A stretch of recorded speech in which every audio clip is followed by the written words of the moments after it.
안녕하세요 여러분, 뻘짓하는 이금쪽이 돌아왔습니다. 여러분은 뒤주를 보면 뭐가 떠오르시나요?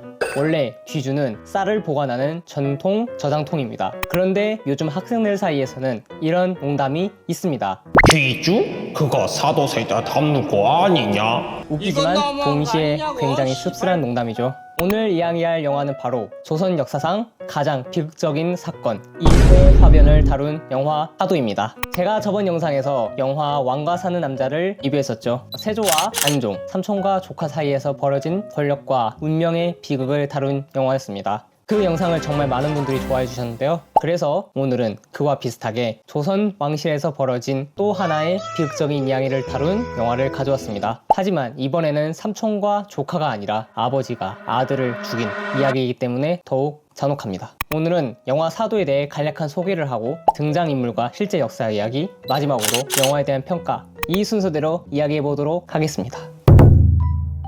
영화 사도는 2015년에 이준익 감독님의 작품으로 조선 역사에서 가장 유명하면서도 가장 비극적인 사건인 임오화변을 중심으로 과거와 현재의 시점을 오가며 영조와 사도세자의 20년에 걸친 갈등을 그린 작품입니다. 우리가 흔히 아는 영조는 성군으로 평가받습니다. 하지만 아버지로서는 매우 엄격하고 냉혹한 인물이었습니다. 영조는 무술이 출신 후궁의 아들이었고 정통성 문제에 평생 시달렸습니다. 특히 형인 경종을 독살했다는 루머가 끊임없이 따라다녔습니다. 이런 상황 속에서 영조는 매우 강박적인 성격이 되었고 그 압박은 아들 사도세자를 향하게 됩니다. 그리고 그 압박은 점점 세자의 정신을 무너뜨립니다. 결국 그 갈등은 1762년 조선 왕실 역사상 가장 비극적인 사건 임오화변으로 이어지게 됩니다.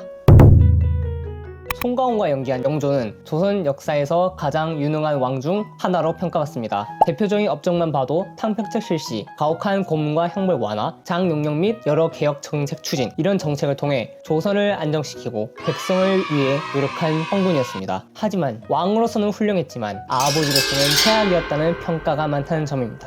쿠데타로 많은 사람들을 죽이고 왕위에 오른 태종이나 세조도 자식에게는 꽤 너그러웠습니다. 특히 아버지로서 평가가 나쁜 선조나 인조조차 영조가 사도세자를 대하는 방식에 비하면 훨씬 양반이었습니다. 심지어 인조는 사이가 좋지 않았던 소현세자가 죽었을 때 해간에 독살했다는 루머와는 달리 며칠 동안 통곡했다는 기록까지 남아있습니다. 그런데 영조는 아들을 죽게 만든 뒤 그저 사도 라는 시호만 내려주고 전혀 슬퍼하지 않는 모습을 보였습니다. 그래서 더욱 냉혹한 아버지로 보이기도 합니다. 하지만 말년의 기록을 보면 영조 역시 평생 이 일을 마음에 품고 살았던 것으로 보입니다. 일부 신하들 혹은 정조의 증언에 의하면 영조는 죽기 몇 년 전부터 사도세자를 죽인 것에 대한 괴로움을 표하거나 가끔 책임을 다른 신하들에게 떠넘기는 발언을 하기도 하였습니다. 영화에서는 임오사변 14년 후 죽기 전에 최성과 함께 임오화변 당시의 기록들을 세초하는 것을 바라보며 네 애비의 기록을 지워주는 것은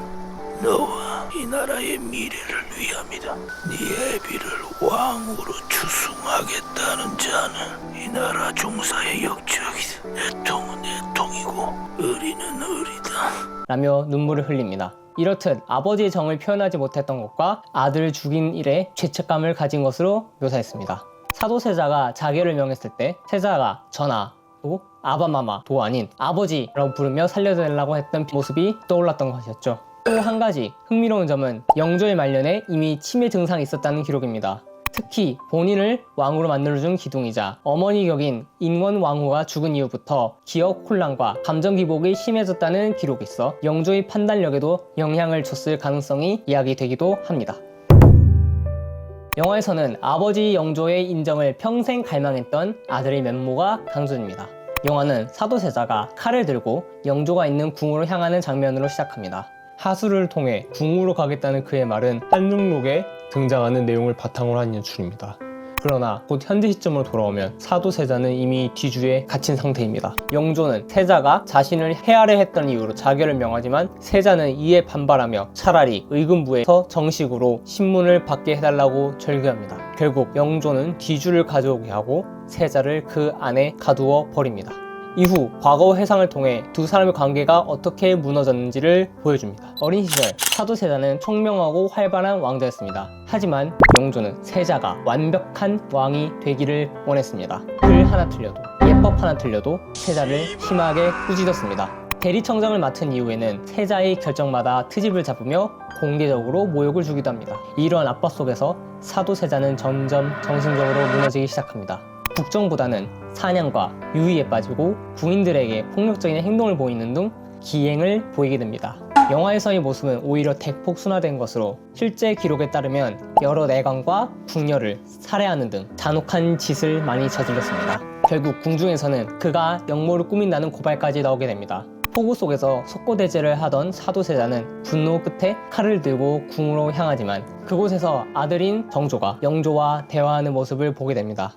사람이 있고 예법이 있는 것이지 어떻게 예법이 있고 사람이 있겠습니까? 그날 소소는 제아비의 마음을 보았나이다. 정조가 자신의 마음을 이해하고 있다는 사실을 깨닫는 사도세자는 결국 역모를 포기하고 칼을 내려놓습니다. 하지만 결국 영조의 귀에 들어가고 이야기는 다시 뒤주로 돌아옵니다. 내가 바란 것은 아버지의 따뜻한 눈길 한번, 다정한 말 한마디였어. 그리고 결국 사도세자는 뒤주 속에서 생을 마감하게 됩니다. 영빈이 씨는 사도세자의 생모이자 영조의 후궁입니다. 이모 화변 당시 해경궁 홍씨가 찾아와 세자가 칼을 들고 영조에게 간다고 알리자 영빈은 그 자리에서 절망한 듯 주저앉습니다. 그리고 다음날 사건의 전말을 영조에게 알리며 세자는 처분하되 세손을 살려달라고 말합니다. 더 비극적인 일도 있습니다. 사도세자는 어느 날 어머니 영빈에게 억지로 중전 복장을 입히고 중전과 같은 예를 행하게 합니다. 이 일은 영조의 신기를 크게 건드렸고 결국 사도세자를 죽이는 원인 중 하나가 됩니다. 하지만 영빈은 아들이 왜 그런 행동을 했는지 알고 있었습니다. 사실은 어머니께 효도하고 싶었던 마음이었기 때문입니다. 사도세자가 죽은 뒤 영빈은 허망한 얼굴로 자식 잡아먹은 애미가 살아서 뭐하겠느냐, 내 무덤에는 풀도 나지 않을 것이다 라고 자주 말했고 사도세자의 아내인 해경궁 홍씨에게 내가 죽은 게 아니지 라는 말을 4번이나 되뇌며 통곡했다고 합니다. 실제로도 그녀는 사도세자의 3년상을 마친 뒤 아들을 따라가듯 세상을 떠났습니다.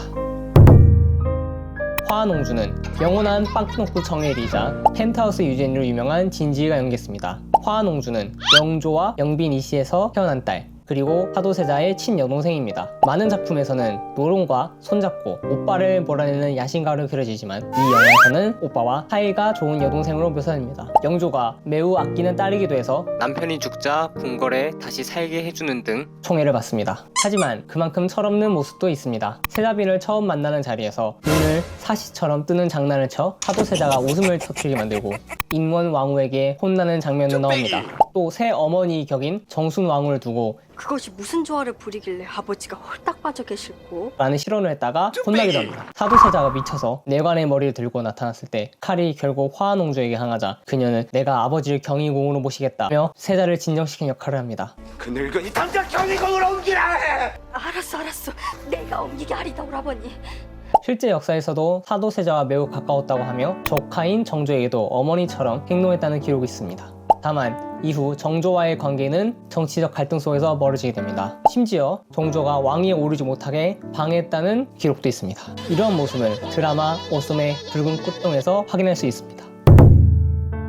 인혼왕후는 숙종의 계비이자 대왕대비입니다. 영조에게는 어머니 같은 존재이자 사도세자에게는 할머니 같은 존재입니다. 그리고 사도세자의 가장 든든한 후원자였습니다. 어린 세자를 매우 아꼈는데 먹을 것을 많이 먹여 세자가 살이 찌자 영조가 타박했다는 기록도 있습니다. 하지만 동시에 궁주 예법에는 매우 엄격했습니다. 영조가 화를 내며 세자에게 보위를 넘길 테니 윤호하세요! 그래요 윤호하고 라고 받아쳐 영조를 당하게 만드는 장면도 있습니다. 실제로도 인원왕후는 영조의 중요한 후원자였습니다. 영조를 보호하고 왕세제로 밀어준 인물이 바로 인원왕후였습니다. 그녀가 죽은 후 영조와 사도세자 사이에 더욱 큰 비극이 일어나게 됩니다.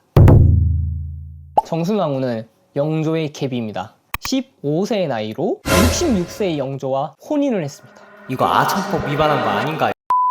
조선 후기 세도 정치와 연관된 인물로 유명하지만 이 시기에는 정치적 영향력이 크지 않았고 사도세자의 처분에도 관여하지 않고 조용히 있었다고 합니다. 마찬가지로 영화에서도 선도, 악도 아닌 중립적인 인물로 묘사됩니다. 실제 기록을 보면 정순 왕후를 아련할 때는 혹시 실수하지 않을까 걱정하며 긴장했다는 기록도 있습니다. 참고로 손자격인 정조와는 사이가 원만했던 것으로 기록됩니다. 해경궁 홍씨는 사도세자의 아내이자 정조의 어머니입니다. 영화에서는 세자의 아내라기보다 세손의 어머니 역할이 더 강조됩니다. 이모합은 직전 세자를 포기하고 세 손을 살리자고 말하기도 합니다.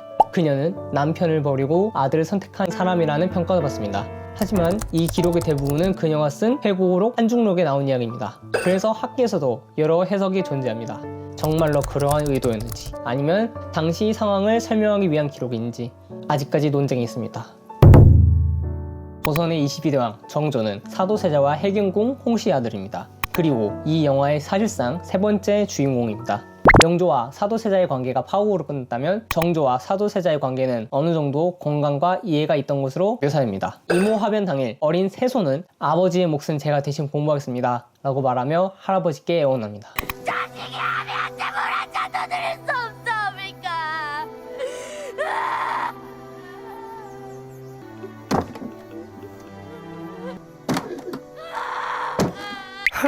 이건 너무 슬프지 않아? 영화 후반 성인이 된 정조는 아버지의 무덤을 찾아가 제가 태어나지 않았다면 그날 그런 일은 없었을 것입니다 라고 오열합니다. 그리고 어린 시절 아버지가 남긴 부채를 들고 부채춤을 추는 장면으로 영화는 끝납니다.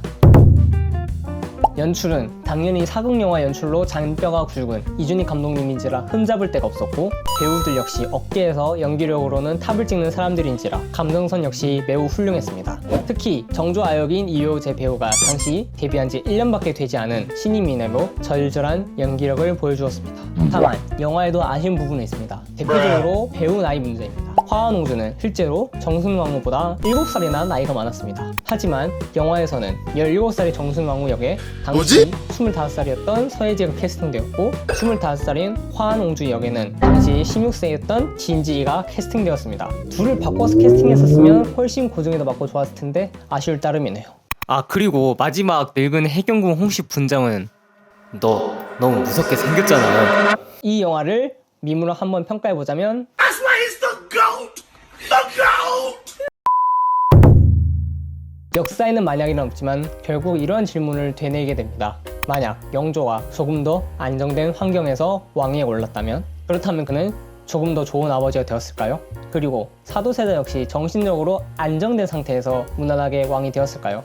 또 만약 무예를 중시하던 조선 초기 시대였다면 병법과 무예에 능했던 사도세자는 군사적으로 훌륭한 임금이 되지 않았을까요? 역사는 이미 지나갔지만 이 질문은 지금도 많은 사람들을 생각하게 만듭니다. 그래서 영화 사도는 단순한 역사 영화가 아니라 권력 속에서 무너진 한 가족의 비극을 보여주는 작품입니다. 이상으로 뻘짓하는 이금적이었습니다. 감사합니다.